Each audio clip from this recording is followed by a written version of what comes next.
맞다라는 교만한 마음이 들까봐 늘 두렵고 떨립니다. 하나님이 저에게 이 세상의 역사 속에 나게 하시고 또 이곳에서 하나님의 그 어떠하심을 알게 하시고 예수 그리스도의 그 은혜와 사랑의 십자가의 모든 것을 거저로 받게 해주셔서 너무나 감사합니다. 뿐만 아니라 죽어서는 지옥이요 살아서는 지옥과 같은 비참한 삶을 살 수밖에 없었던 우리에게 아버지의 자녀로서의 기쁨을 맛보게 하시고 하늘 영광의 그 소망 가지고 이 땅에 행복하게 살도록 하나님 은혜 또한 주셔서 감사합니다. 하나님, 주의 귀한 은혜의 복음을 만났사오니 이 복음 가운데 서서 이제 저희에게 주신 모든 것 마땅히 하나님께 영광 돌리게 하옵시고 또 그로 인하여서 하나님이 베풀어 주신 힘있는 삶, 풍성한 삶, 이 생애가 우리의 남은 생애가 되도록 은혜 베풀어 주옵소서. 주의 영광을 위하여 그리스도에게 빚진 자로 살아가는 복된 주의 자녀들 다 되도록 축복하여 주옵소서. 예수의 이름으로 기도 올립니다. 우리 하나님 말씀 요한복음 4장 여러분들의 프린트물을 참조하시면 되겠습니다. 4장 20절로 26절 말씀을 봉독합니다. 요한복음 4장 우리 조상들은 이 산에서 예배하였는데 당신들의 말은 예배할 곳이 예루살렘에 있다 하더이다. 예수께서 이르시되 여자여 내 말을 믿으라. 이 산에서도 말고 예루살렘에서도 말고 너희가 아버지께 예배할 때가 이르리라. 너희는 알지 못하는 것을 예배하고 우리는 아는 것을 예배하노니 이는 구원이 유대인에게서 남이라. 아버지께 참되게 예배하는 자들은 영과 진리로 예배할 때가 오나니 곧 이때라. 아버지께서는 자기에게 이렇게 예배하는 자들을 찾으시느니라. 하나님은 영이시니 예배하는 자가 영과 진리로 예배할지니라. 여자가 이르되 메시아 곧 그리스도라는 이가 오실 줄을 내가 아노니 그가 오시면 모든 것을 우리에게 알려주시리이다. 예수께서 이르시되 내게 말하는 내가 그라 하시니라.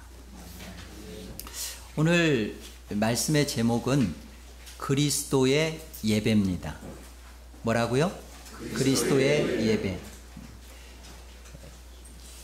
참 예배는 그리스도의 예배입니다. 여러분, 이 말이 굉장히 낯설게 들리죠? 우리가 어제 구원은 하나님은 예수 그리스도만 구원하십니다 라고 배웠어요. 그 예수 그리스도 안에서 있는 자들이 구원받은 것이죠.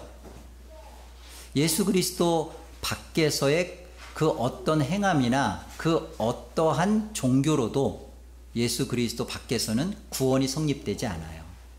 우리가 그럼에도 불구하고 예배에 대한 가장 큰 오해는 뭐냐면 예배는 나의 정성과 나의 어떠함이 하나님 앞에 받으심직할 만하면 된다라고 생각해요.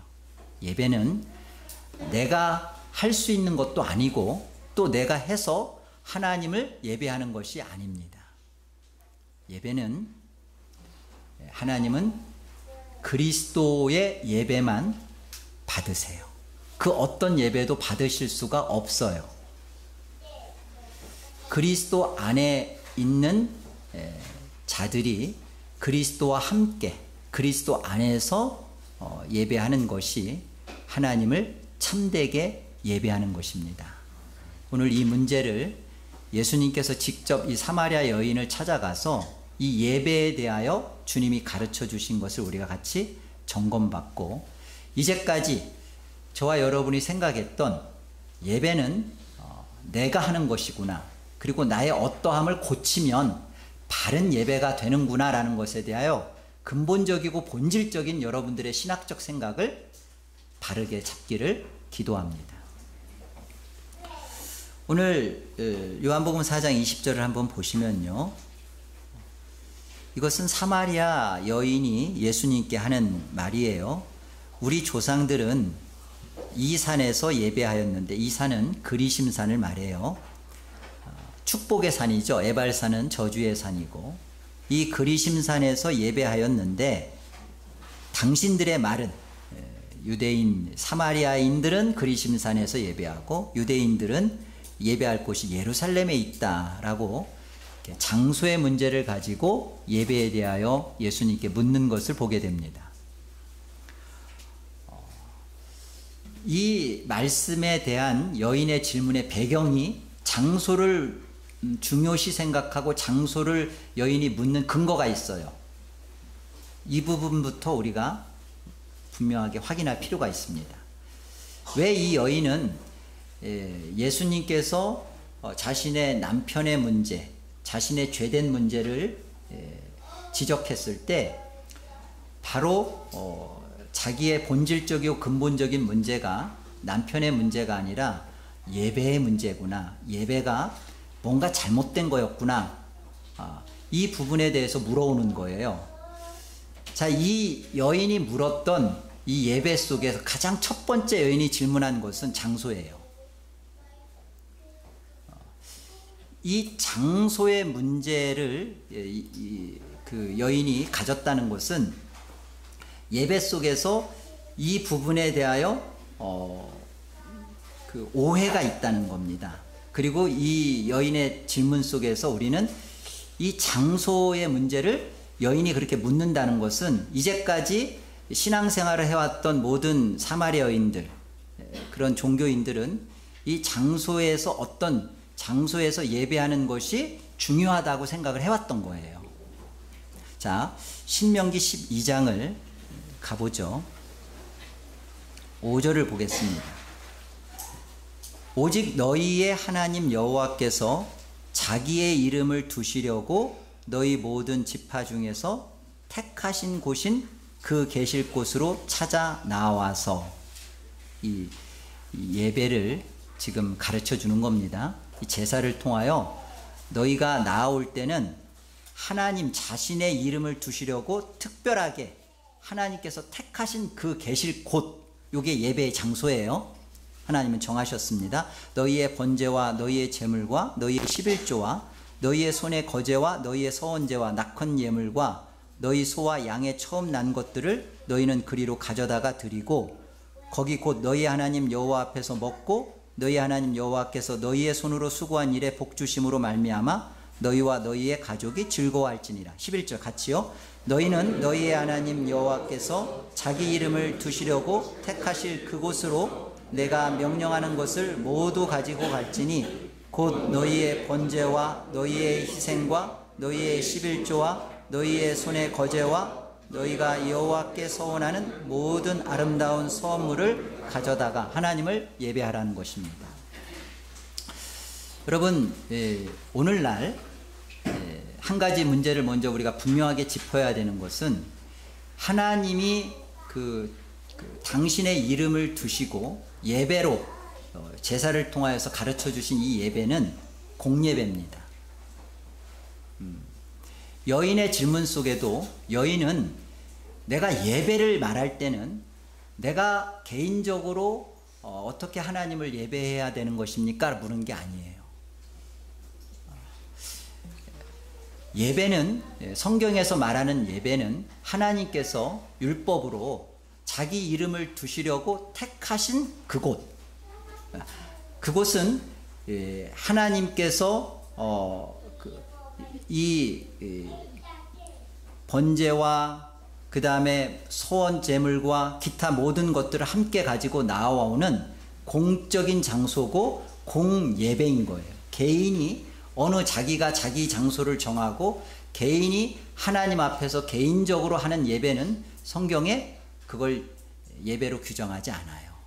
먼저 그 부분을 분명히 하실 필요가 있습니다. 그래서 지금 이 여인은 이런 그 율법 속에서 자라왔고 들어왔고 묻는 겁니다.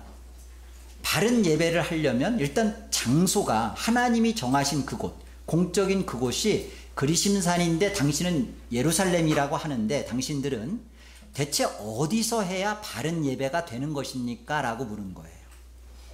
자, 이에 대해서 예수님은 뭐라고 답하셨는지 우리 한번 봅시다. 21절과 22절을 우리 요한복음 4장이에요. 우리 같이 또 읽어봐요. 함께요. 예수께서 이르시되 여자여 내 말을 믿으라. 이 산에서도 말고 예루살렘에서도 말고 너희가 아버지께 예배할 때가 이르리라. 너희는 알지 못하는 것을 예배하고 우리는 아는 것을 예배하노니 이는 구원이 유대인에게서 남이라. 구원이 유대인에게서 난다라는 주님의 말씀은, 이 구원은 예수 그리스도에게서 나온다라고 했던 그 하나님의 약속의 그 성취됨을 이렇게 설명하시는 거예요.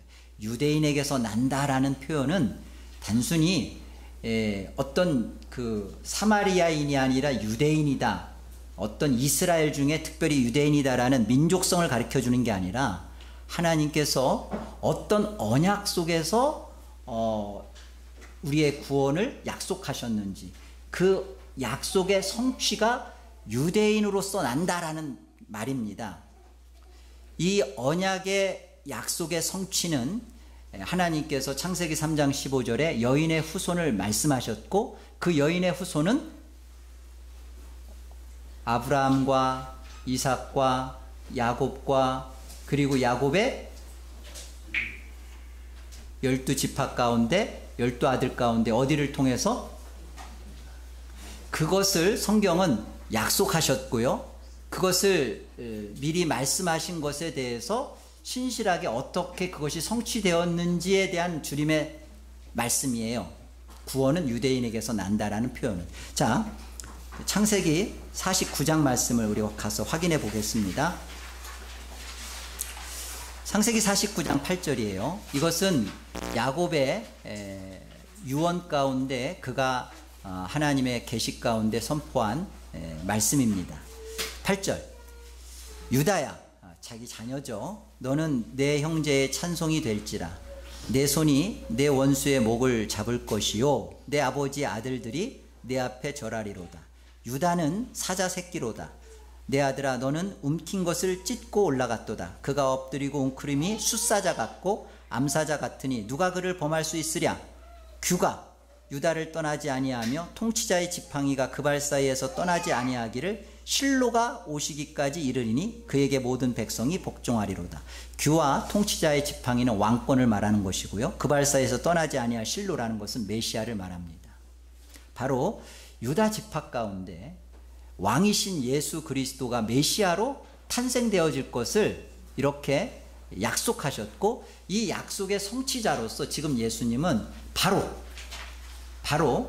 구원은 예수 그리스도, 약속하신 그 유다를 통하여서 약속의 성취자로 오신다, 그 예수 그리스도가 구원자이심을 말씀하신 겁니다.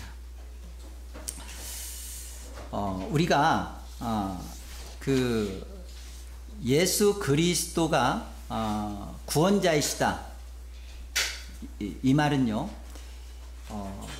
예수 그리스도가 하나님의 그 약속된 메시아로서 이분만이 우리의 구원자이고 우리의 모든 그 예배를 이분만이 하실 수 있는 분이에요. 우리는 예배를 드린다라는 표현을 익숙해요. 그러나 예배를 드린다라는 것은 예수 그리스도 없이 예수 그리스도 안에서 한다는 표현이 아니에요. 내가 정성과 뜻과 마음을 다 해서 내가 지극한 경배심을 가지고 내가 하나님을 예배 드린다라는 표현이죠. 우리 한국의 할머니들 보면 1,000원짜리 10,000원짜리 다리미질 해가지고서 빳빳하게 데려가지고 갖다 연복기에다 넣고 또 뭐 목욕제게 하고 다 왜 그러죠? 근데 그런 정성이 하나님이 받으실 거라고 생각하는 거죠. 그런 마음의 준비와 자세가 나쁜 것인가요? 문제는 그리스도가 하나님이 받으실 수 있는 예배고, 왜 그리스도만이 하나님이 받으실 수밖에 없는 예배인지가 빠져버린 거예요. 그리스도만이 하나님이 받으실 수밖에 없는 것은 이 그리스도 안에서만 하나님은 우리를 구원하셨고, 구원한 하나님의 자기 백성들만이 하나님의 거룩한 이름을 두실 수가 있기 때문에 그렇습니다. 그래서 오늘 요한복음 4장 그 24절로 가보시면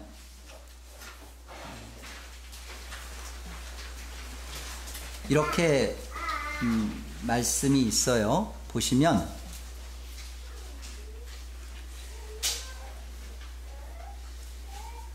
하나님은 영이시니 예배하는 자가 영과 진리로 예배할지니라, 그렇게 되어 있죠. 우리 성경에는 이게 단순지 복순지 이게 표현이 안 되어 있어요. 그러나 원문에서 정확하게 표현이 되어 있습니다. 하나님은 영이시니 예배하는 자가 할 때는, 예배하는 자가는 이것은 복수예요. 그러니까 정확한 표현을 하면 예배하는 자들이, 그렇게 되는 거죠. 그 다음에 영과 진리로 예배할지니라, 예배를 그렇게 한다, 예배를 이렇게 하여야 된다라고 할 때, 예배한다 할 때 이 예배하는 자는 단수입니다. 여러분, 이게 무슨 말일까요? 이 3인칭 단수로 되어 있어요. 그렇다면 이 예배해야 된다라는 그 영과 진리로 예배하는 자는 누구인 거예요? 예수 그리스도신 겁니다. 굉장히 낯설죠? 예수 그리스도가 예배하고요, 그 예수 그리스도가 영과 진리로 예배합니다. 사실은 영과 진리도 엄밀한 의미에서 보면 그리스도예요. 예수 그리스도가 하나님을 예배하는 그 예배 안에서 하나님의 영되심 안에 있는 그리스도의 그 자녀들이 함께 예배하는 것입니다. 그러니까 하나님이 받으시는 예배는 그리스도의 예배예요. 그리고 그리스도의 예배라는 것은 그리스도가 나아가는 그 예배 속에 하나님의 구원의 자녀들, 예수 그리스도로 말미암아 자신의 구원을 그 안에서 두고 있는 그 자녀들이 함께 하나님을 예배하는 것입니다. 이 부분이 분명하게 쓰셔야 돼요. 일반적으로 생각하는 예배의 개념은 인간이 신한테 하는 제의 내지는 의식이에요. 종교입니다. 기독교는 엄밀한 의미에서 종교가 아니에요. 종교는 뭘 드리는 거예요. 종교는 뭘 하는 것인데, 기독교는 종교가 아니라 진리라 말합니다. 기독교가 왜 진리죠? 기독교가 진리인 것은 우리가 뭘 드려야만 이제 하나님이 받으시고, 그리고 하나님이 대가를 우리 안에 제공해 주는 게 아니라, 이제 하나님이 우리에게서 받으시는 것은 없어요. 하나님이 받으시는 것은 오직 예수 그리스도만 받으십니다. 그 예수 그리스도를 받으시는 그 받음 속에서 그리스도 안에서 같이 그리스도와 함께 하나님 앞에 나가는 자들이 사실은 이제 하나님이 받아주시면서 그 안에서 예수 그리스도 안에 주어지는 하늘의 양식과 생명을 배불리 먹는 겁니다. 그래서 진리인 거예요. 그래서 예배는, 천상의 예배는 지상의 예배 속에 무엇을 자꾸만 우리에게 제공하냐면, 우리가 하늘 생명을 가진 자로서 하늘의 양식 대신 예수 그리스도를 배불리 먹는 것을 이 지상 예배 속에서 경험시켜 주는 거예요. 우리가 천상에 가서 하나님을 예배할 때는 완전한 그리스도 안에서 그 배부름 속에서 하나님을 찬양할 것이고 경배할 것이고, 그 안에서 하나님의 기쁨을 같이 누릴 것입니다. 그게 예배예요. 그런데 그 예배가 우리의 원형인데 모형인 지상의 예배 속에서 우리는 종교로만 자꾸만 예배를 인식하고 내 안에서 끊임없이 무엇인가를 정성을 치성을 들여가지고 뭔가 그 하나님 앞에 모양을 갖추고 로만 카톨릭이 했던 그런 거짓된 것처럼 무슨 성상을 갖다 놓는다든지 음악을 거룩하게 한다든지 내지는 뭔가 좀 그 찬송이라든지 이런 것들을 하나님 앞에서 뭔가 좀 엄숙하고 그런 형태적인 것을 갖추면 하나님이 그것을 받으실 거다라고 우리 쪽에서 만들어내요. 그게 다 거짓이에요. 그게 종교입니다. 그렇게 해서 나가게 되면 한 자는 그 한 것으로 인하여서 자기 의로 충천하고 안 한 자는 안 한 것으로 인하여서 자괴감과 절망에 빠지고 예배는 하나의 눈도장에 불과해요. 아무런 것이 없습니다. 하늘을 먹은 경험이 없는 거예요. 예배는 그런 게 아니에요. 예배는 예수 그리스도와 내가 하나 되었음을 경험하는 시간입니다. 뿐만 아니라 예수 그리스도의 죽음과 그리스도의 부활을 현장에서 맛보는 거예요. 내 우상이 깨져 죽고 내 안에서 진짜 실체이신 예수 그리스도의 삶의 가치와 목적이 내 안에서 고스란히 살아나는 시간이 예배예요. 그래서 예배는 하늘 생명으로 채워지는 것입니다. 그래서 천국의 잔치인 거예요. 예배는 오로지 그리스도의 사역과 그리스도의 일하심 때문에 가능한 것이고 그것으로 예배는 성립이 됩니다. 우리 시편 23편을 한번 보실래요? 자,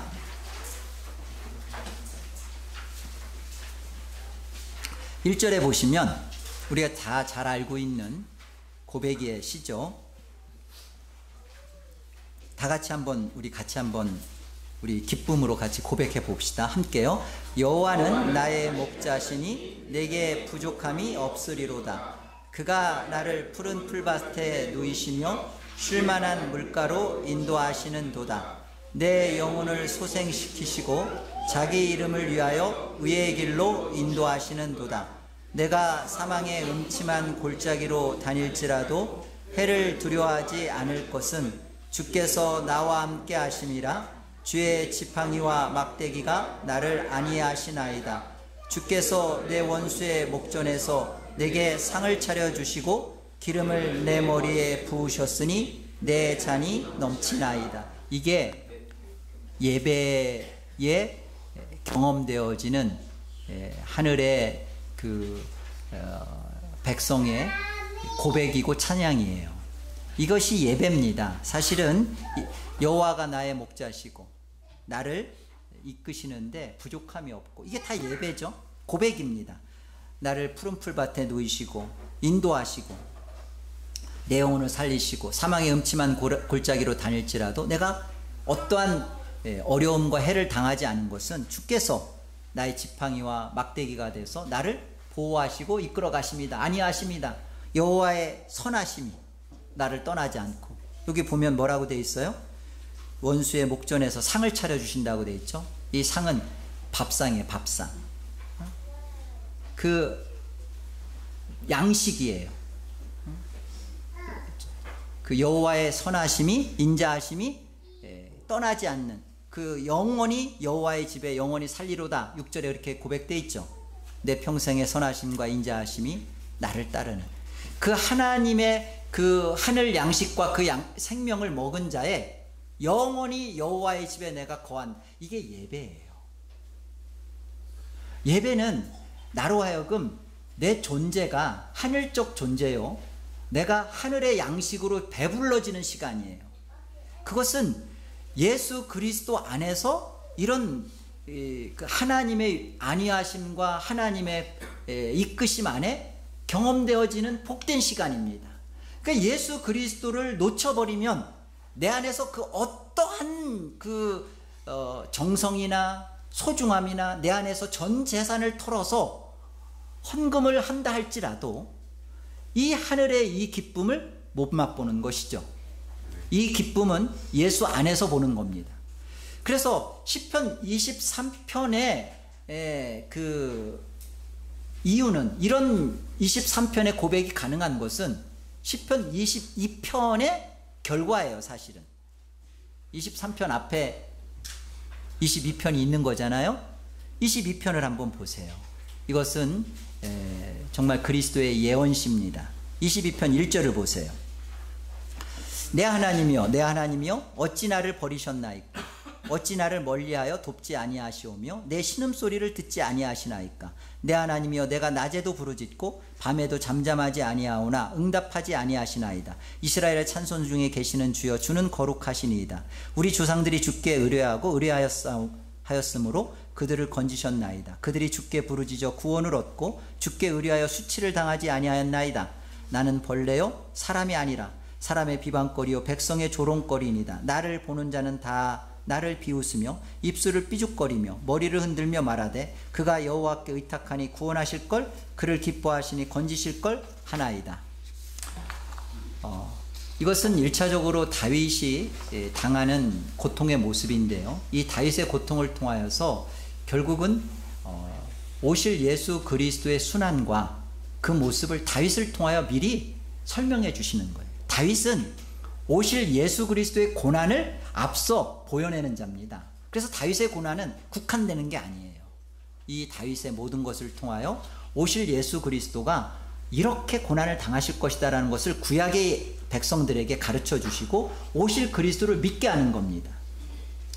자, 이 다윗이 외쳤던 고백 하나하나가 예수 그리스도의 고백이고 예수 그리스도가 당하실 모습이고 고스란히 그리스도가 이 모습 그대로 당하셔요.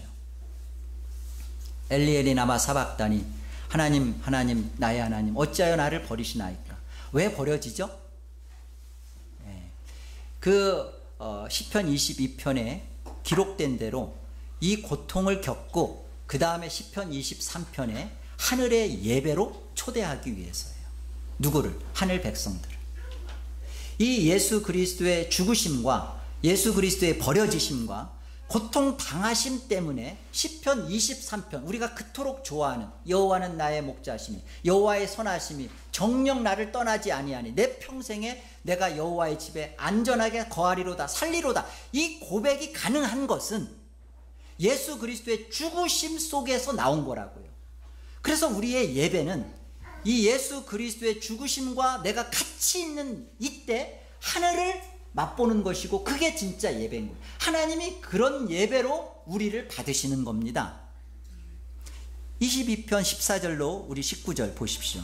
우리 같이 한번 주님의 마음으로 같이 읽어봅시다. 함께요. 나는 물같이 쏟아졌으며 내 모든 뼈는 어그라졌으며 내 마음은 밀랍 같아서 내 속에서 녹았으며 내 힘이 말라 질그릇 조각 같고 내 혀가 입천장에 붙었나이다. 주께서 또 나를 죽음의 진토 속에 두셨나이다. 개들이 나를 에워쌌으며 악한 무리가 나를 둘러 내 수족을 찔렀나이다. 내가 내 모든 뼈를 셀 수 있나이다. 그들이 나를 주목하여 보고 내 겉옷을 나누며 속옷을 제비 뽑나이다. 여호와여 멀리하지 마옵소서. 나의 힘이시여 속히 나를 도우소서. 그렇습니다. 예배 드리는 이는 하나님이 찾고 하나님이 받으실 수 있는 예배 드리는 이는 오직 예수 그리스도 뿐이시구나. 하나님은 아들만 받으시는구나.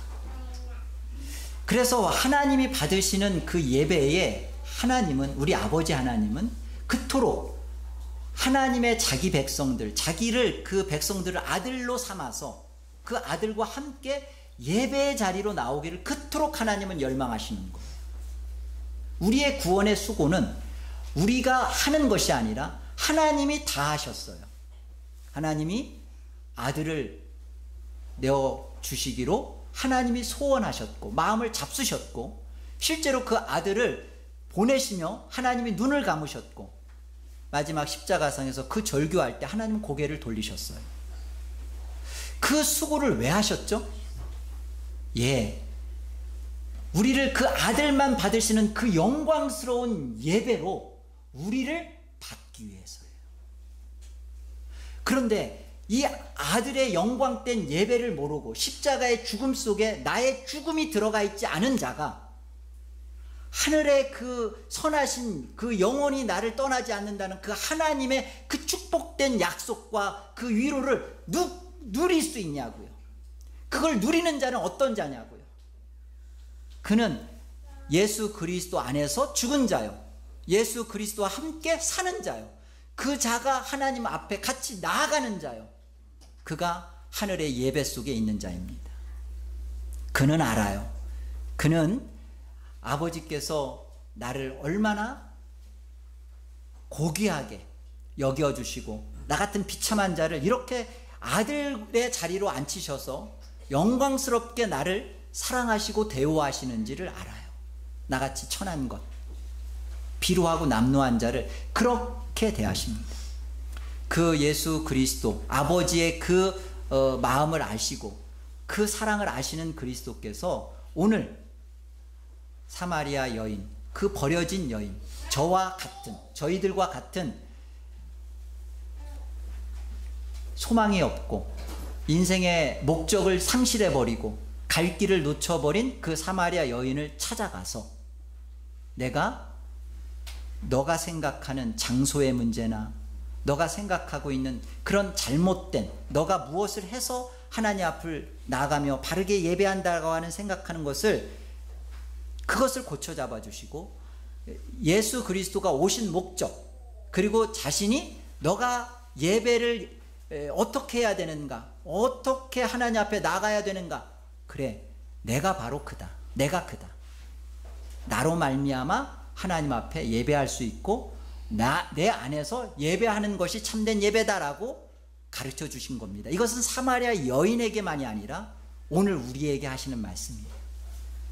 우리는 다 하나님에게서는 이방인이고 버려진 자고, 우리는 이미 5 남편이 있었던 자고 지금도 또 남편을 두고 있는 자들, 여전히 내 안에 우상을 갖고 있는 자들이란 말이에요. 이런 우리가 내 안에 있는 이 거짓됨을 가지고 대체 무엇을 어떻게 하면 하나님을 기쁘시게 할 수 있는 예배가 성립이 되겠냐고, 애시당초 안 되는 문제인데 자꾸만 이것을 인간 쪽에서 그것을 형식화하고 형태화하고 그것을 가식화해서 만들어냅니다.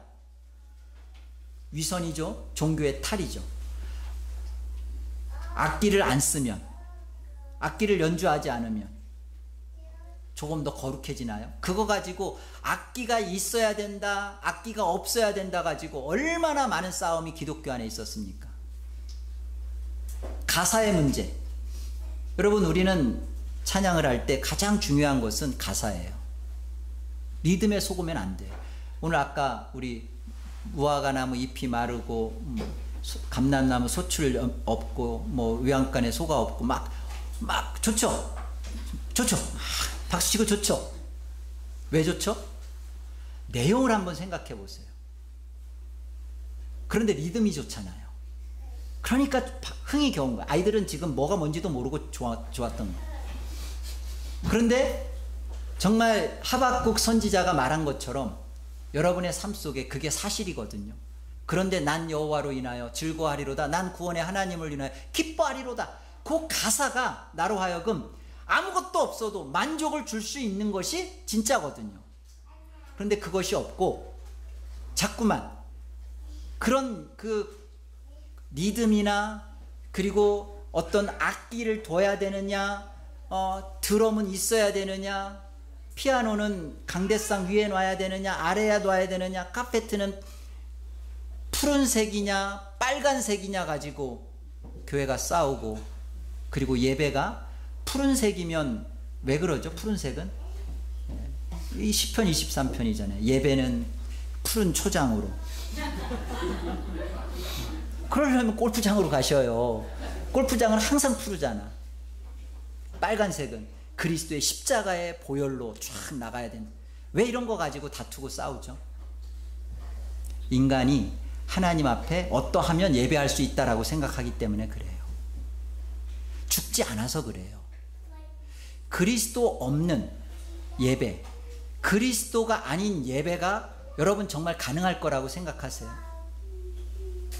여러분이 이 땅에서 보이시지가 않으니까, 하나님이 보이지가 않으니까 하나님에 대해서 정말 우리가 건방지게 만홀히 여기지, 영광의 하나님을 우리를 볼 겁니다. 하늘에 가면 성자 하나님을, 그 영광의 주님을 우리가 볼 거예요. 육신으로 우리가 부활해서 볼 거예요. 그 주님을 보면 그 사도 요한이 어떻게 해요? 계시록 1장에 가보면 바들바들 두려워서 떨잖아요. 그런 영광된 그 주님, 영광된 하나님 앞에서조차 지금 우리가 가지고 있는 그런 예배적 생각을 가지고 하나님을 예배할 수 있을까요? 우리 다 죽어버립니다. 그러나 우리가 하나님이 우리에 대하여 받아주실 뿐만 아니라 기뻐 누리시며 함께 춤을 출 수 있는 예배는, 하나님은 딱 정하시는 게 그리스도예요.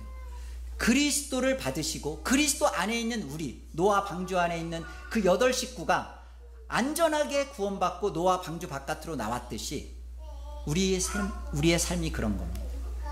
예배는 오직 예수 그리스도와 하나됨을 경험하고 맛보는 하늘의 시간이에요. 그러니까 이 예배는 하나님 앞에서 내가 예수 그리스도를 가진 최고의 양식이 먹는 것이고 최고의 존재를 확인받는 것입니다. 그래서 강대상에서 선포되어지는 설교가 예수 그리스도의 십자가와 부활의 설교가 선포되어져야 되고, 그리고 우리 안에서는 그 선포되어지는 말씀 앞에서 회심을 통하여 내 안에 점점 그리스도가 실체로 내 우상이 죽어지는 그런 일들이 그 예배 속에 있는 거예요. 그리스도의 예배는 그것을 이룹니다. 저와 여러분의 이 속에 예배가 그리스도 안에서의 예배요, 우리는 그 안에서 하나님을 예배하는 것이구나는 바른 신학적 생각이 정립되기를 기도합니다. 두 번째는요, 공예배를 통해서 하나님은 그리스도의 예배니까 그리스도만 받으세요. 무슨 말이냐면 영과 진리로 예배한다라고 말씀하시죠. 여기 한번 우리 요한복음 4장 한번 다시 보시죠. 요한복음 4장 23절과 24절을 우리 같이 한번 합독해 봅시다. 함께요. 아버지께 참되게 예배하는 자들은 영과 진리로 예배할 때가 오나니 곧 이때라. 아버지께서는 자기에게 이렇게 예배하는 자들을 찾으시느니라. 하나님은 영이시니 예배하는 자가 영과 진리로 예배할지니라.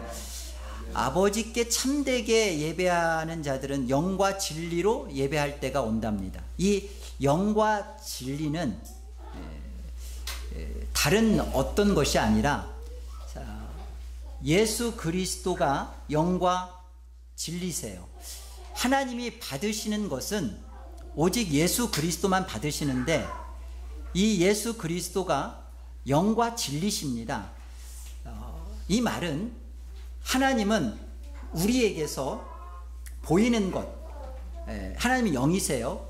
우리에게서 우리가 내는 헌금, 또 우리가 하는 그 어떤 선행, 우리가 하는 그 예배에 대한 정갈함, 그런 것들, 보이는 어떤 것들을 받으시고 그것으로 인하여 배부르신 분이 아니에요.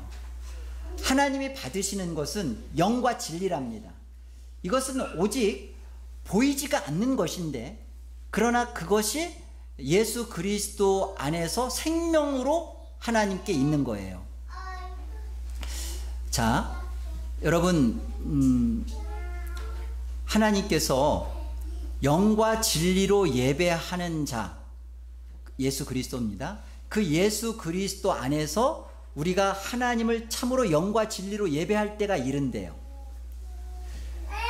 예수 그리스도 안에서 우리가 하나님 앞에 어떤 그 예배의 지금 예배 안에 들어와 있잖아요. 그러면 예배 안에 우리가 하나님 앞에 기도도 할 것이고 또 찬양도 할 것이고 또 예배 순서 안에 우리가 신앙 고백도 하고 또 우리가 헌상도 하고 그러죠. 이 부분이 영과 진리로 하나님 앞에 예배하는 예수 그리스도가 왜 예수 그리스도인지를 한번 우리가 보자고요. 자, 에베소서 5장을 가보세요. 조금 여러분들 어려워하실 텐데 그러나 이 부분을 좀 들어보고 잘 따라와 주시길 부탁합니다. 에베소서 5장 2절을 보시면 그리스도께서 너희를 사랑하신 것 같이 너희도 사랑 가운데서 행하라. 그는 우리를 위하여 자신을 버리사 향기로운 제물과 희생 제물로 하나님께 드리셨느니라. 누가요? 그리스도께서 우리 자신을 우리를 위하여 그리스도께서 자신을 버리셨대요. 그리고 향기로운 제물과 희생 제물로 하나님께 자신을 제물로 드렸답니다. 여러분이 내는 헌금을 하나님이 받으시는 게 아니에요. 그러면 이제 여러분은 이제부터 이제 헌금 안 하실 거죠? 말라기에 가보면 하나님께서 이렇게 말씀하십니다. 여호와께서 이렇게 말씀하시기를 내가 너희를 사랑하였다. 그러니까 이스라엘 백성들이 그렇게 말해요. 주께서 어떻게 우리를 사랑하셨습니까? 우리를 사랑했다는 것이 말이 됩니까? 반문해요. 그러니까 하나님께서 뭐라고 말씀하세요? 에서가 야곱의 형이 아니냐? 그러나 내가 야곱은 사랑하고 에서는 미워하였다 그러십니다. 이게 무슨 말이죠?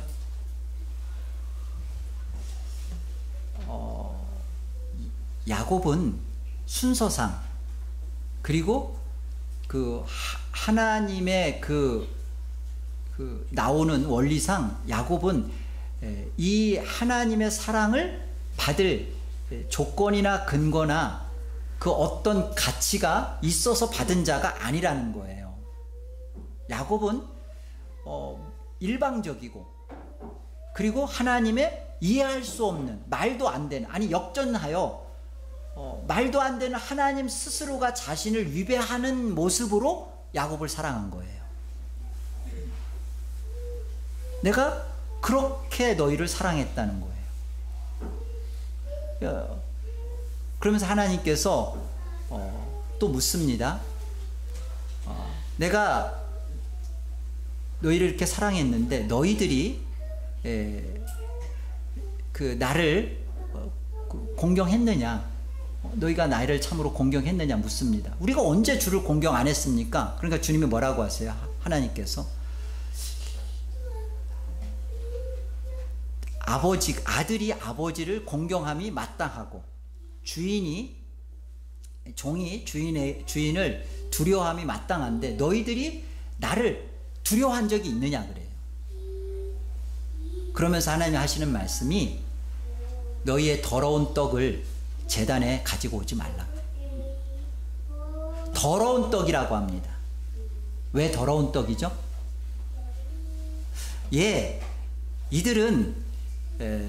이들은요 하나님께서 가르쳐 주신 그 제사 속에서 예수 그리스도로 가르쳐 주신 그 그리스도는 다 빠져버리고 쩔뚝거리는 것, 눈먼 것, 병든 것 그런 것을 가지고 오면서 하나님 앞에 던져놔. 죄송한 표현이지만 옛다 먹어라 해요. 내가 왔는데 뭐 하나님 이건들 저건들 뭐 군소리 하지 마시고 그냥 잡수셔요. 그러니까 하나님 뭐라 하세요? 너희가 지금 갖고 온 것을 총독한테 갖다 줘봐라. 야, 인간적으로 너희가 갖고 온 것을 총독한테 갖다 줘도 총독이 너희 귓밤 때릴 것이다. 그런데 그걸 나한테 가지고 오면서 먹으라고? 그러면서 너희가 나를 두려워한 적이 없다고? 너희가 나를 공경한다고? 그렇게 말씀하시는 거예요.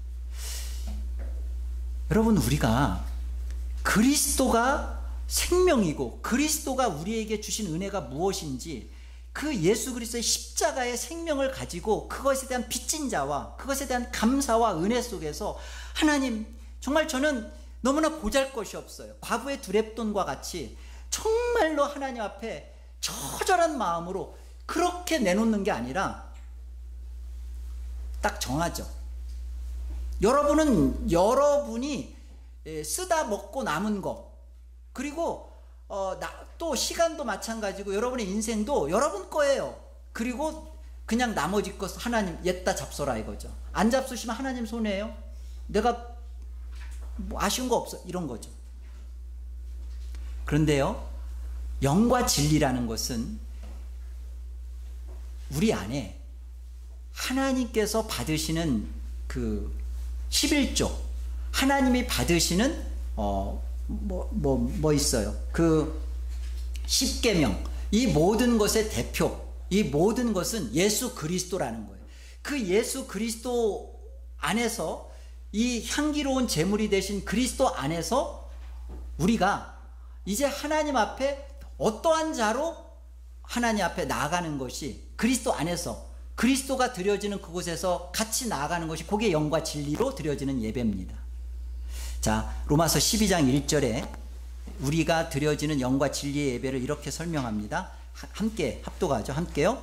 그러므로 형제들아 내가 하나님의 모든 자비하심으로 너희를 권하노니 너희 몸을 하나님이 기뻐하시는 거룩한 산제물로 드리라. 이는 너희가 드릴 영적 예배니라. 그 거룩한 산제물로 드리라 그러죠. 거룩한 산제물은 예수 그리스도 안에 있는 나예요. 예수 그리스도 안에서 십자가에 죽고 다시 살고 있는 나예요. 그 나를 드리는 겁니다. 영과 진리로서 드려지지 않는 예배, 여러분 잘 들으세요. 눈 뜨시고 영과 진리로 드려지지 않는 예배는 어떤 것이냐면 구약의 제사처럼 살아있는 것을 가지고 와서 죽여가지고 그 피를 내놓는 거예요. 그런데 이제는 예수 그리스도께서 이제 향기로운 제물이 되셔서 하나님 앞에 십계명의 대표로 되셨고 모든 11조가 되셨고 우리의 모든 예배의 예배자가 되셨어요. 그 예수 그리스도가 이제 모든 구약에서 그 거룩한 것으로 피를 흘려 죽여서 하나님 앞에 올려야 하는 그것을 예수 그리스도가 되셔서 하셨단 말이에요. 그래서 이제 우리 안에 이 예수 그리스도 안에서 영과 진리 되신 그리스도 안에서 우리가 드려지는 예배는 이제는 거룩한 산제물입니다. 이제 우리는 예수 그리스도 안에서 같이 함께 죽은 자로서 이제는 우리가 그 예수 그리스도 안에서 나를 살아있는 존재로 하나님 앞에 내가 살아가는 존재로 어떻게? 그리스도의 영과 진리 안에 그리스도와 함께 죽고 다시 산 자로서 이제 하나님 앞에 내 인생의 목적과 내 삶의 가치와 방향을 하나님의 영광과 하나님의 목적과 하나님의 그 이름을 두고 살기로 갖다 놓는 거예요. 그게 영과 진리로 드려지는 거룩한 산제물, 영적 예배입니다.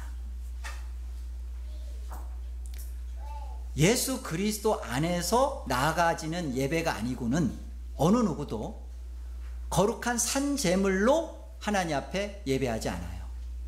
시간 하고 그 다음에 헌금 조금 하고 와서 하고, 그러니까 그런 예배를 하고 일었으면 삶은 별개가 되는 거죠. 삶은 전혀 별개가 되는 겁니다. 여러분 요즘 삶의 예배를 강조하고 공예배를 경홀히 여기는 무리들이 있어요. 예배는 다 똑같은 것이죠. 삶의 예배가 중요하지. 왜 삶은 그렇게 안 살면서 그렇게 예배한다고 뭐가 이렇게 중요하고 뭐가 달라지나요? 그러죠. 삶의 예배는 반드시 공예배로부터 파송받는 거예요. 공예배를 통하여서 예수 그리스도를 영과 진리 되신 그리스도 안에서 함께 하나님 앞에 거룩한 산 제물로 드려진 자가 삶 속에서 예배로 사는 수가 있습니다. 그래서 그는 다르게 사는 거예요. 우리가 공예배에서 예수 그리스도 안에서 변화와 생명을 경험하지 못하면 우리는 예배당을 죽기 살기로 떠나지 않고 기도하기로 작정을 하셔야 돼요. 하나님 앞에 예수 그리스도 안에서 내 안에 이 그리스도의 생명 되신 그 그리스도를 먹지 않고서는 내가 삶 속에 거룩한 산 제물로 살 수 없다라는 것에 대한 절박감을 갖고 하나님 앞에 그리스도 안에서 예배자로 있어야 되는 겁니다. 이게 예배죠.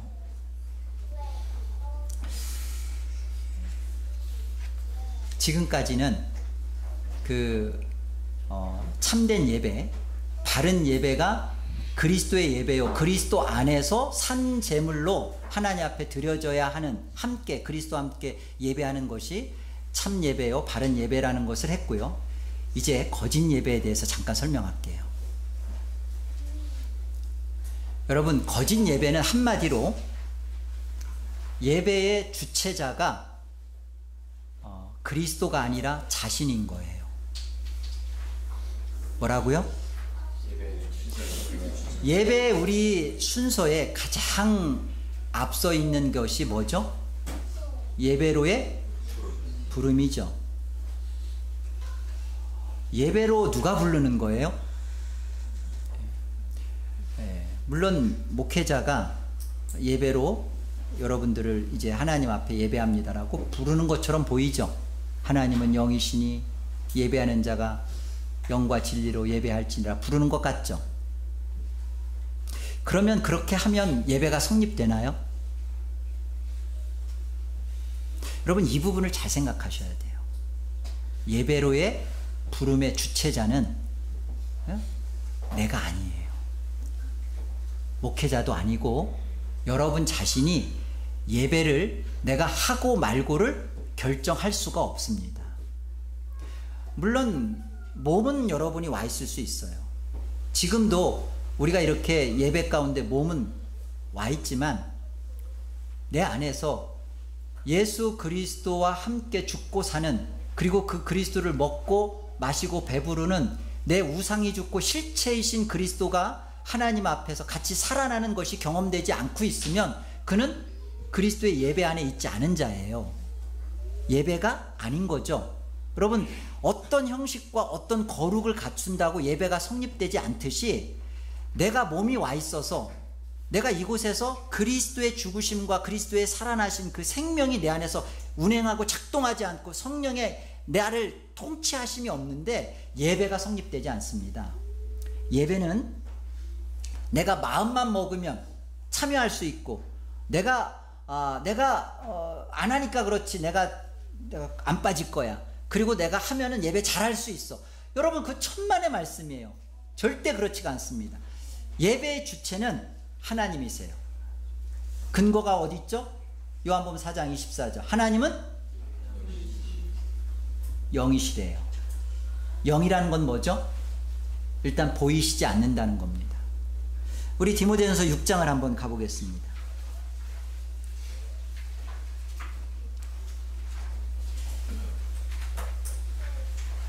15절과 16절 같이요.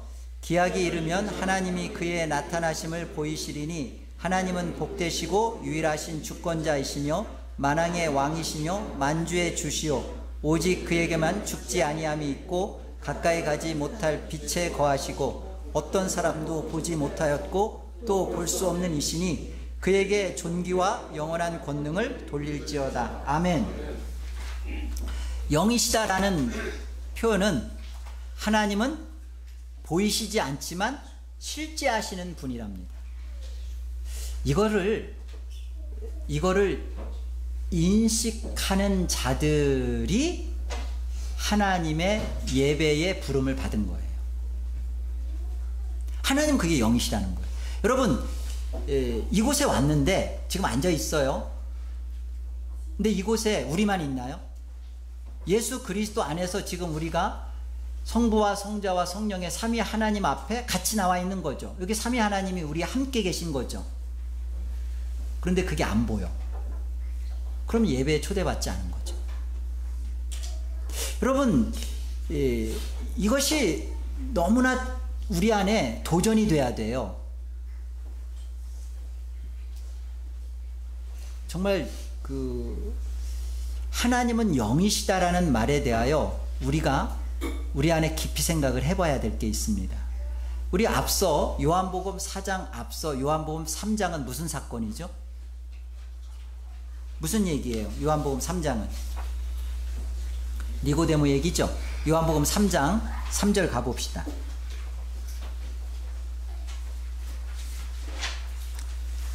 예수께서 대답하여 이르시되 진실로 진실로 내게 이르노니 사람이 거듭나지 아니하면 하나님의 나라를 볼 수 없느니라. 니고데모가 이르되 사람이 늙으면 어떻게 날 수 있사옵나이까? 두 번째 모태에 들어갔다가 날 수 있사옵나이까? 예수께서 대답하시되 진실로 진실로 내게 이르노니 사람이 물과 성령으로 나지 아니하면 하나님의 나라에 들어갈 수 없느니라.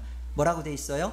육으로 난 것은 육이요 영으로 난 것은 영이니 내가 내게 거듭나야겠다는 말을 놀랍게 여기지 말라. 바람이 임으로 불매 내가 그 소리를 들어도 어디서 와서 어디로 가는지 알지 못하나니 어떻게요? 성령으로 난 사람도 다 그러. 육으로 났다는 것은 뭐죠?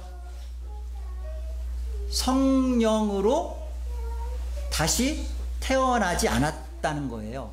그게 누구라는 거예요? 그게 니고데모라는 거예요. 육이라는 건 뭔 뜻이에요? 너의 많은 학문과 성경에 대한 지식과 그리고 직분들, 바리새인, 이스라엘의 선생, 또 공회드린 사내원이라는 그런 어떤 그런 외적 직함들이 보이시지 않는 하나님, 그리고 거듭나야만 들어갈 수 있고 볼 수 있는 하나님 나라가 보여지지 않는 거예요.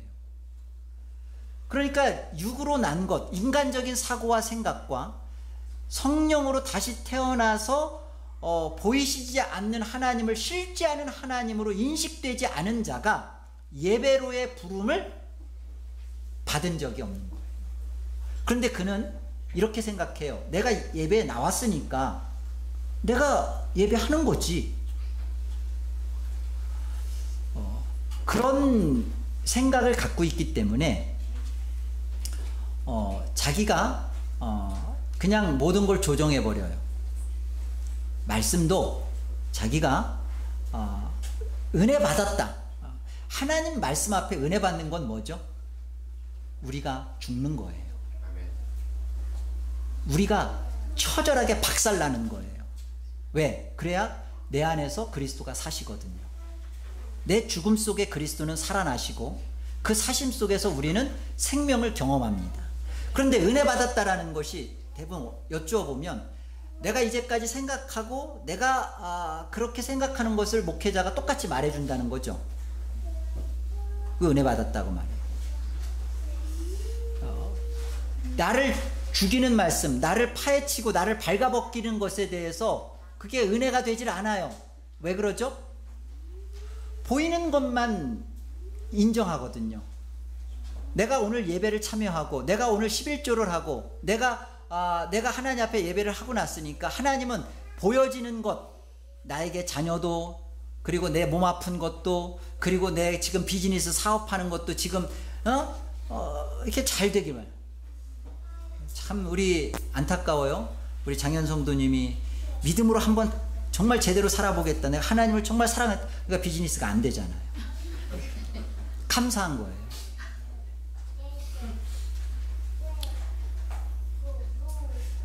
교회는 우리의 비즈니스를 위한 곳도 아니고, 예배는 우리의 세상의 그 삶의 편리와 세상의 것에 불을 제공하기 위하여 우리가 예배하는 거 아니에요.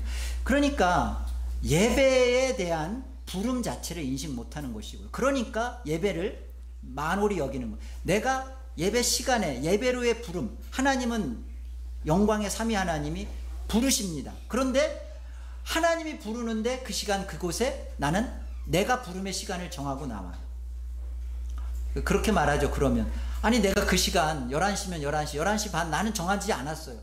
본인이 정하지 않았더라도 공교회가 같이 정한 것이 우리가 같은 등록교우로서 정해진 시간이에요. 예배 절대 늦으시면 안 돼요. 습관적으로 예배 빠지는 것, 그 사람에게서 보이시지 않는 하나님을 그가 영과 진리로 갖고 그 하나님을 예배한다? 인식하고 산다? 그렇게 믿어지지 않아요. 저는 언제부턴가 그렇게 기도하잖아요. 예배하다가 911에 실려가는 그런 일이 있고, 그렇게 하다가 돌아가시면 교회 순교장으로 당회에서 그렇게 정했어요.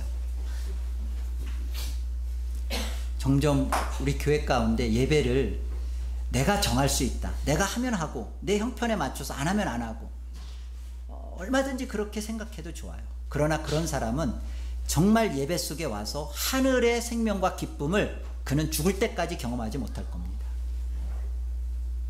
우린 감격스러워야 돼요. 나 같은 자를 예수 그리스도의 죽음 속에 나를 참여시켜서 그리스도의 사심 속에 거룩한 산 제물로 나를 이렇게 받아주시는 그 하나님이 내 안에 인식이 되고 영광스러운 삼위 하나님을 지금 같이 맛보고 있는 이 자리에 내가 들어와 있다는 것을 경험하는 자는 얼마나 복된 겁니까? 바로 그것을 얘기하는 거예요. 그러니까 사실 니고데모 입장에서 보면 미치고 환장하고 팔딱 뛸 노릇이죠. 내가 지금까지 어떻게 신앙생활을 해왔는데 나보고 거듭나지 않았다고? 나보고 다시 태어나야 된다고? 그리고 내가 잘못됐다고? 내 신앙이 가짜였다고? 미칠 노릇이죠. 여러분 그 공격을 오늘 말씀을 통해 여러분들이 다 받으셔야 돼요.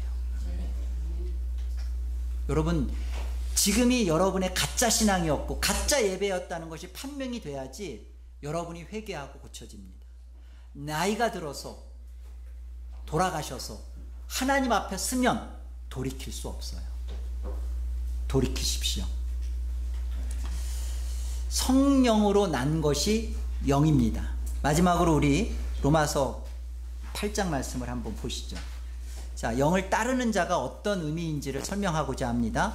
로마서 8장 3절로 9절 우리 같이 볼게요. 율법이 육신으로 말미암아 하시나니 곧 죄로 말미암아 자기 아들을 죄 있는 육신의 모양으로 보내어 육신의 죄를 정하사 육신을 따르지 않고 그 영을 따라 행하는 우리에게 율법의 요구가 이루어지게 하려 하심이니라. 육신을 따르는 자는 육신의 일을, 영을 따르는 자는 영의 일을 생각하나니 육신의 생각은 사망이요 영의 생각은 생명과 평안이니라. 육신의 생각은 하나님과 원수가 되나니 이는 하나님의 법에 굴복하지 아니할 뿐 아니라 할 수도 없음이라. 육신에 있는 자들은 하나님을 기쁘시게 할 수 없느니라. 만일 너희 속에 하나님의 영이 거하시면 너희가 육신에 있지 아니하고 영에 있나니 누구든지 그리스도의 영이 없으면 그리스도의 사람이 아니니라. 한 가지만 정확히 봅시다. 육으로 난 것은 육이요 영으로 난 것은 영이라고 하셨어요. 성령으로 난 사람은 영입니다. 영을 따르는 자라는 말은 어떤 의미일까요? 성령으로 난 자가 영이에요. 보이지 않는 것이 그 다라고 생각하지 않고 보이는 것을 통하여 보이는 것이 다라고 생각하지 않고 보이는 것을 통하여 보이지 않는 것을 참으로 믿는 자가 그 성령으로 난 자예요. 그가 영을 따른답니다. 다시 설명해요. 영을 따르는 그 자는 그럼 어떤 자예요? 한마디로 자신의 존재에 대하여 철저하게 무능을, 자기의 죽음을 인정하여 갖고 있는 자예요. 자기 죽음을 인정하는 자예요. 자기 죽음은 다른 게 아니에요. 자기의 무능과 존재의 가치 없음을 인정하는 거예요. 예수 그리스도 안에서만 우리가 예배한다. 그리고 하나님은 예수 그리스도로 우리를 받으시고 우리에게 하늘의 모든 것을 주신다 할 때 그 안에서 그 생명을 누구만이 맛보냐면 영을 따르는 자만 맛보는데요. 그 영을 따르는 자는 누구냐? 보이는 것을 다로 보이지 않고 보이지 않는 것을 믿음으로 갖고 있는 자예요. 그 보이지 않는 것을 누가 믿음으로 갖고 있는다는 말이 무슨 말이냐면 철저하게 자신의 무능을 인정하는 자예요. 전적인 부패와 전적인 타락과 자신의 존재 가치 없음과 이것을 철저하게 인정하고 가지고 있는 자, 내 안에서 육을 신뢰하지 않는 자. 니고데모처럼 내가 누군데 내가 어떻게 했는데 라는 것에 대한 조그만 근거조차도 둘 수 없는 그 자신을 인정하고 있는 자, 사실은 그게 영을 따르는 자예요. 그래서 내가 보이지 않는 것을 믿고 있나? 그리고 내가 정말 영으로 났나? 나는 거듭났나? 성령으로 난 다시 태어나서 영 가운데 있는가? 그걸 어떻게 확인할 수 있죠? 여러분 자신을 의지하고 신뢰하고 가치를 두고 있으면 여러분 육 가운데 있는 거예요. 예배도 내 자신에 대하여 어떤 가치와 신뢰가 있으니까 여러분이 그렇게 버젓이 여러분의 그런 신앙의 모습이 나타나는 거거든요. 내 자신을 신뢰될 수 없음, 내 자신의 죽음을 그리스도 안에서 온전히 갖고 있는 자가 어떤 신앙생활을 하겠어요? 온전히 그리스도 안에서 하나님 앞에 나가는 것에 대한 소망을 둘 수밖에 없어요. 내가 하나님 앞에 뭘 했다, 그 말이 왜 성립이 되죠? 자기 죽음이 없기 때문에 그래요. 하면 한 것만큼 뭐가 돼야 돼요? 11조를 하면 한 것만큼 뭐가 돼야 돼요? 하나님, 나로 하여금 이렇게 그리스도의 거룩한 산제물로 풍성케 하여 주셔서 감사합니다. 그렇게 나와야죠. 그리스도가 나의 전부가 되어주셔서 하신 것에 대하여 내가 동참케 되었고 이 일에 대하여 그리스도의 풍성을 하나님 앞에 나눌 수 있어서 그런 나의 존재로 그리스도 안에 나를 그렇게 받아주셔서 감사합니다가 돼야 되는데 자기가 한 것이 자꾸 기억되죠. 영을 따르고 있지 않은 거예요. 그래서 분명히 말하잖아요. 만일 너희 속에 하나님의 영이 거하시면 너희가 육신에 있지 아니하고 영에 있나니 누구든지 그리스도의 영이 없으면 그리스도의 사람이 아니니라. 내가 그리스도의 영 가운데 있지 않으면, 영을 따르는 자, 철저하게 나는 죽고 그리스도가 내 안에서 존재하시고 살아있는 자로서 신앙하지 않으면 그건 종교고요, 그건 거짓이고요, 그건 가짜고요, 그것은 멸망입니다. 우리 안에 이 싸움이 바로 되기를 바라요. 기독교 예배는 결론하겠습니다. 인간적인 종교의식이 절대 아니고요, 하나님이 살려주신 은혜 없으면 불가능합니다. 그리고 그렇기 때문에 그리스도 안에서만 예배할 수 있는 것이고요, 우리가 이런 의미에서 실제 그 적용적인 부분에서 한 가지만 짚어보면, 열린 예배 또는 그 전도하는 구도자 예배, 이런 예배가 과연 성립이 될 수 있을까? 예배는 그리스도의 예배고 그리스도 안에서 예배한다는 것은 그 성령 안에서 거듭난 자들만이 예배로의 부름을 받았다는 거예요.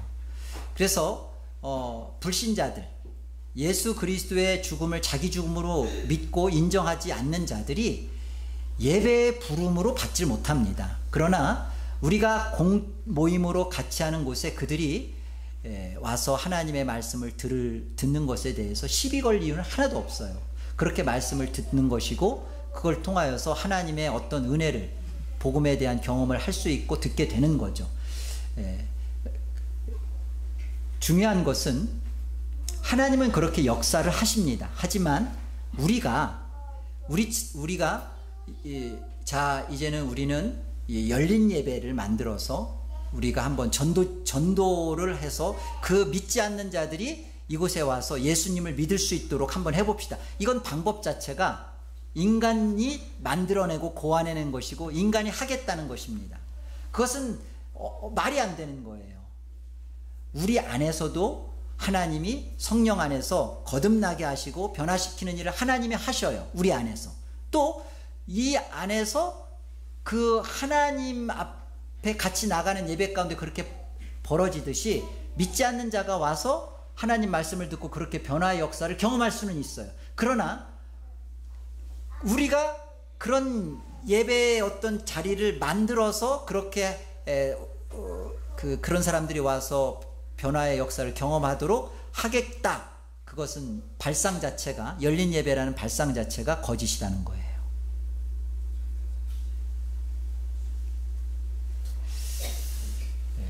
참 우리 교회 큰일 났어요. 그쵸? 그러나 걱정할 게 없어요. 진짜 여러분이 하나님의 바른 예배의 부름을 받아서 이곳에 와서 여러분 한 사람이 예수 그리스도 안에서 하나님의 하늘의 그 영광의 잔치를 먹고 맛보잖아요. 하늘의 생명을 맛보잖아요.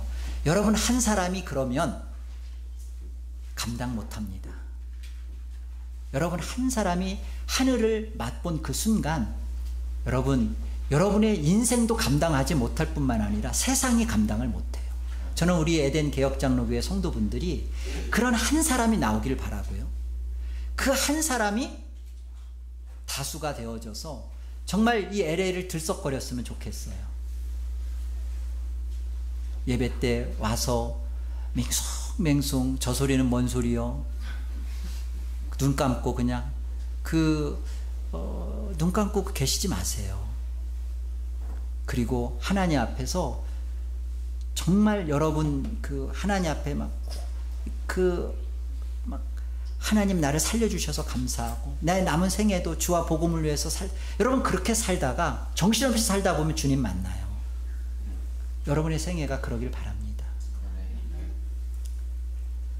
그리스도 안에서 영광스러운 예배에 부름받은 여러분들 축하하고 남은 시간에도 이 그리스도 안에서 드려지는 예배로 하늘 생명을 풍성히 맛보시기를 주의 이름으로 기도합니다. 기도하겠습니다.